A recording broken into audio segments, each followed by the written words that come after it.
Hello students, આજે આપણે જોશું બાઇનરી ટ્રી રિપ્રેઝન્ટેશન કે બાઇનરી ટ્રીને આપણે દર્શાવવું હોય તો કેટલી રીતે દર્શાવી શકીએ. તેમાં બે રીત છે.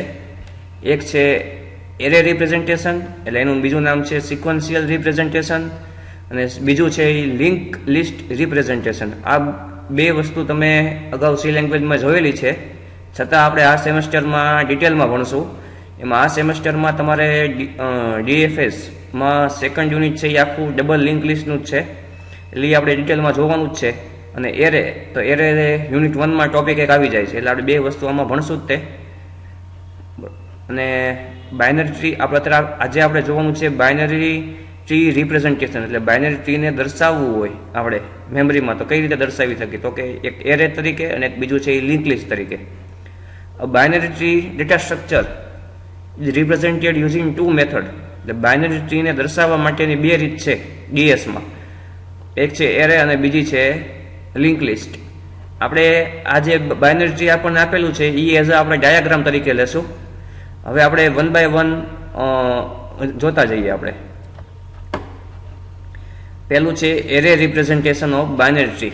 એરે રિપ્રેઝન્ટેશન જ્યારે આપણે બાઇનરી ટ્રીને એરેની મદદથી દર્શાવતા હોય ત્યારે આપણે 1 ડાયમેન્શનલ એરે લેવાનો છે. એરેમાં 1 ડાયમેન્શનલ એરે આવે, 2 ડાયમેન્શનલ આવે અને મલ્ટી ડાયમેન્શનલ આવે, એ રીતે. પણ આપણે આમાં કોન્સેપ્ટ લેવાનો છે એ 1 ડાયમેન્શનલ એરેનો લેવાનો છે.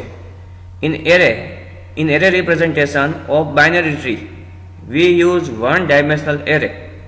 જ્યારે આપણે બાઇનરી ટ્રીને એરેની મદદથી દર્શાવતા હોય ત્યારે આપણે 1 ડાયમેન્શનલ એરેનો ઉપયોગ કરવાનો છે.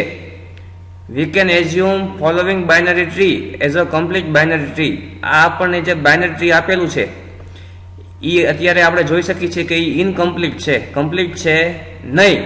પણ વી કેન એઝ્યુમ, પણ આપણે એવું ધારવાનું છે કે એ બાઇનરી ટ્રી જે છે એ કમ્પ્લીટ છે. તો કમ્પ્લીટ બાઇનરી ટ્રીના નિયમ પ્રમાણે કમ્પ્લીટ બાઇનરી ટ્રીની વ્યાખ્યા એવી બની હતી આગળ કે લીફ નોડ સિવાયના બધા નોડને, એટલે એમાં રૂટ નોડ આવી જાય અને બધા ઇન્ટરમીડિયેટ નોડ એટલે ઇન્ટરનલ નોડ બધા આવી જાય, એ બધા નોડને 2 ચાઇલ્ડ હોવા જોઈએ. લીફ નોડ સિવાયના બધા ચાઇલ્ડને 2 નોડ હોવા જોઈએ. તો અહીં તમે જુઓ, એ ને બી ને સી 2 ચાઇલ્ડ છે તો એ કમ્પ્લીટ છે. બી ને 2 ચાઇલ્ડ, ડી ને એફ તો એ કમ્પ્લીટ છે. સી ને જી ને એચ તો એ પણ કમ્પ્લીટ છે. પણ અહીં તમે જોઈ શકો છો એફ ને કોઈ પણ ચાઇલ્ડ છે નહીં. પણ અહીંયા આપણે એવું ધારવાનું છે કે એફ ને 2 ચાઇલ્ડ છે, નથી છતાં એવું ધારવાનું કે છે. અહીં તમે જુઓ જી ને એક જ ચાઇલ્ડ છે, રાઈટ ચાઇલ્ડ છે ને કે, પણ આપણે એવું ધારવાનું છે કે જીને લેફ્ટ ચાઇલ્ડ પણ છે. પછી છે એચ, તો એચ ને કોઈ પણ ચાઇલ્ડ છે નહીં. પણ આપણે શું ધારશું તો કે એચ ને 2 ચાઇલ્ડ છે. તો જ્યારે આપણે આ રીતે ધારશું અને જે બાઇનરી ટ્રી બનશે એ as a complete binary tree બનવાની. હવે આપણે એને એરેમાં દર્શાવવા માટે 1 ડાયમેન્શનલ એરેનો ઉપયોગ કરવાનો છે.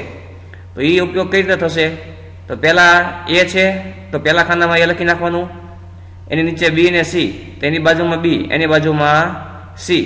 પછી છે ડી એફ જી એચ, તો D F G H continue આવશે. પછી આઈ ને જે, તો એની બાજુમાં આઈ જે, આ રીતે. હવે તમે જુઓ એફ ને કોઈ પણ ચાઇલ્ડ છે નહીં, પણ આપણે આ બાઇનરી ટ્રીને as a complete binary tree તરીકે ધારવાનું હતું.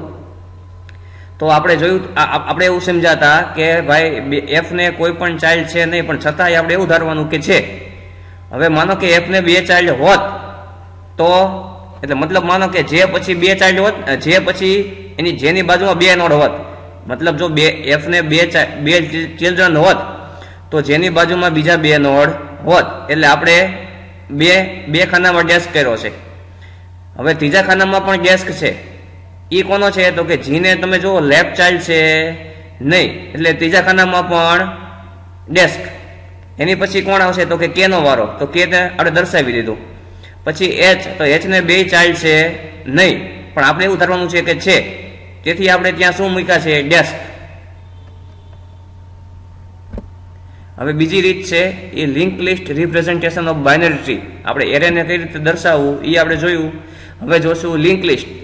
લિંક લિસ્ટની મદદથી કઈ રીતે દર્શાવવું એ જોઈ લઈએ.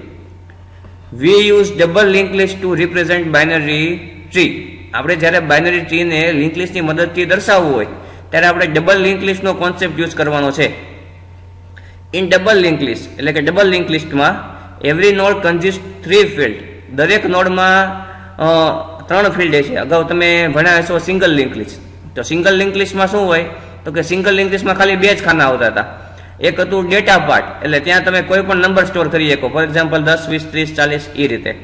અને એની બાજુમાં એક ખાનું આવતું હતું. એ ખાનું શું કરતું હતું તો કે એ ખાનામાં એની પછીના નેક્સ્ટ નોડનું એડ્રેસ સ્ટોર થાય એ રીતે. એટલે ફોર એક્ઝામ્પલ બીજા નોડનું એડ્રેસ પહેલા નોડના રાઈટ સાઈડમાં હોય, એ રીતે ત્રીજા નોડનું એડ્રેસ બીજા નોડના રાઈટ સાઈડમાં, એ રીતે ચોથા નોડનું એડ્રેસ ત્રીજા નોડના રાઈટ સાઈડમાં. અને જ્યારે છેલ્લો નોડ આવે તો છેલ્લા નોડના રાઈટ પાર્ટમાં આપણે શું સ્ટોર કરતા હતા તો કે નલ.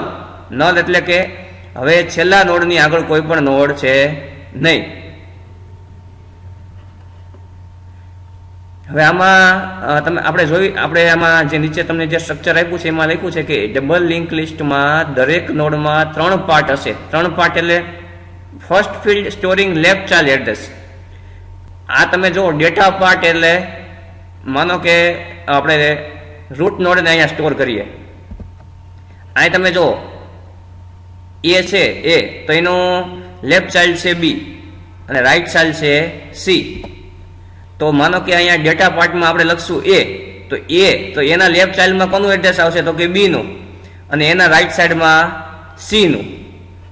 એ રીતે જ્યારે આપણે સી ને દર્શાવવાનો થશે તો સી ના લેફ્ટ પાર્ટમાં આવશે જી નું એડ્રેસ અને સી ના રાઈટ પાર્ટમાં આવશે એચ નું એડ્રેસ. કારણ કે જી છે A C no left child છે અને એચ છે A C no right child છે. એ રીતે આપણે આમાં ડબલ લિંક લિસ્ટમાં દર્શાવતું જવાનું છે. આ એફમાં તમે જુઓ, એફમાં કોઈ પણ ચાઇલ્ડ છે નહીં, તો આપણે ત્યાં શું મૂકી દેશું એફના 2 સાઈડમાં તો કે નલ મૂકી દેશું, કારણ કે એને કોઈ પણ પ્રકારના ચાઇલ્ડ છે નહીં.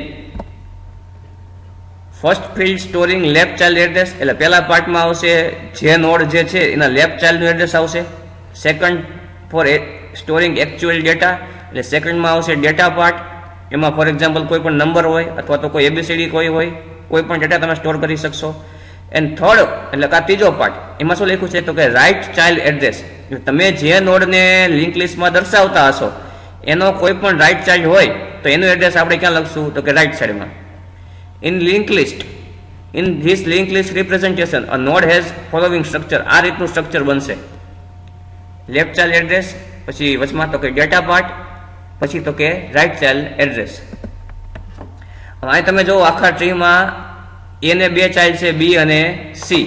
એટલે અહીંયા તમે જો રૂટ નોડમાં આપણે વચમાં કયો ડેટા પાર્ટમાં લીધું છે એ. અત્યારે આપણે કયા નોડને દર્શાવી છે લિંક લિસ્ટમાં તો કે એને દર્શાવી છે. હવે એને જો 2 ચાઇલ્ડ છે બી ને સી, એટલે એના લેફ્ટ સાઈડમાં એરો માર્યો છે. એરો કોની તરફ જાય છે બી તરફ, કેમ કે બી છે એનો લેફ્ટ ચાઇલ્ડ છે.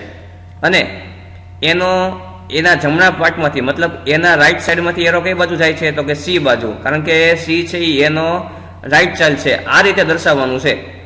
હવે આપણે નીચે આવશું તો કે બી, તો બીમાં આ રીતે સ્ટ્રક્ચર બનાવવાનું.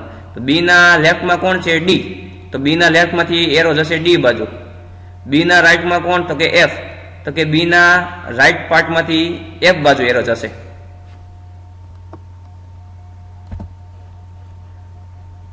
હવે આપણે દર્શાવશું સી ને, તો કે સી ના લેફ્ટમાં છે જી અને સી ના રાઈટમાં છે એચ.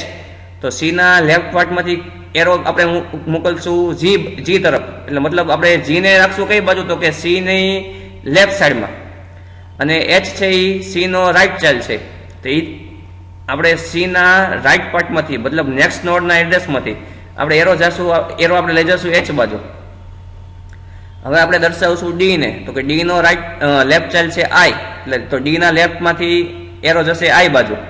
અને ડી ના રાઈટમાં છે જે, તો ડી ના રાઈટ પાર્ટમાંથી આપણે એરો મોકલશું જે બાજુ.